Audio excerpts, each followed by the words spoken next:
Hello viewers, আজকে আমরা যে টিউটোরিয়ালটি দেখব তা হচ্ছে ডিজিটাল রিড রাইট এবং অ্যানালগ রিড রাইট। তো আমি একটি সিম্পল এক্সাম্পল দিয়ে দুটো একসাথে বুঝিয়ে দিব। মনে করেন আপনার বাসার লাইটের সুইচ, এটির শুধুমাত্র দুটি স্টেজ আছে, একটি হচ্ছে অন অথবা অফ। সো আমি যদি চিন্তা করি অন মানে হচ্ছে 1 এন্ড অফ মানে হচ্ছে 0, অথবা আপনি বলতে পারেন অন মানে হচ্ছে হাই এন্ড অফ মানে হচ্ছে লো। সো আমি যদি আবার একটু লিখে দেই 0 or 1, এবং 0 মানে আমি আবারও বলি 0 মানে হচ্ছে লো এবং 1 মানে হচ্ছে হাই। ডিজিটাল সিগন্যাল মানে হচ্ছে শুধু 0 থাকবে or 1 থাকবে, শুধু দুটি সিগন্যাল। এখন আমি যদি চিন্তা করি আমার বাসার ফ্যানের কথা, আমার বাসার ফ্যান যে রেগুলেটরটি আছে, হ্যাঁ অন অফ বাটন আছে, তার বাইরেও আমরা একটা রেগুলেটর দেখছি, সেটি দিয়ে আমরা তার স্পিড কন্ট্রোল করতে পারি। তার মানে হচ্ছে শুধু অন অথবা অফের মাঝেই সীমাবদ্ধ নয়, আমাদের এর মাঝখানেও কিছু স্টেট আছে। সো অ্যানালগ যখন আমরা বলবো, তখন অ্যানালগ মানে হচ্ছে তার রেঞ্জ হচ্ছে 0 থেকে 255। এখানে 0 মানে হচ্ছে কোনো ভোল্টেজ নেই and 255 মানে হচ্ছে আমার ফুল ভোল্টেজ। আমি একটা এক্সাম্পল দেই আপনাদের। মনে করেন এটা আমার একটা আইসি। সো আমি যদি এখানে 5 ভোল্ট দেই ইনপুট, আমি যদি ডিজিটাল সিগন্যাল চিন্তা করি, আমি যদি এখানে 1 দেই, তখন আমার আউটপুট হবে 5 ভোল্ট। তার মানে পুরোটাই আমার আউটপুট হয়ে যাচ্ছে। কিন্তু আমি যদি এখানে 0 দেই, তখন আমার আউটপুট হবে 0 ভোল্ট। সো আমরা বুঝতে পারছি যে ডিজিটালি শুধু দুটি স্টেট আছে, একটি হচ্ছে 0 যেটা দিয়ে কোনো কারেন্ট পাস হবে না, অথবা আমি বলতে পারি কোনো ভোল্টেজ পাস হবে না।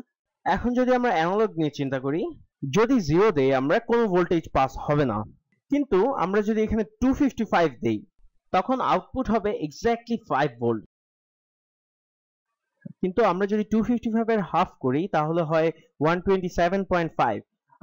আমরা কখনোই অ্যানালগে কখনোই 0.5 বা ফ্র্যাকশনের পরে কোনো ভ্যালু দিতে পারবো না। সো আমরা 127 ধরি, তখন আমার আউটপুট হবে এক্স্যাক্টলি হাফ ভোল্টেজ। তার মানে হচ্ছে 2.5 ভোল্ট।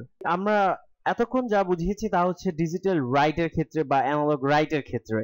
এখন আমরা যদি ডিজিটাল রিড করতে চাই অথবা অ্যানালগ রিড করতে চাই, ডিজিটাল রিডের ক্ষেত্রে 0 এবং 1 সেম, এবং ডিজিটাল রাইটের ক্ষেত্রে যেমন 0 and 1, ডিজিটাল রিডের ক্ষেত্রেও সেম।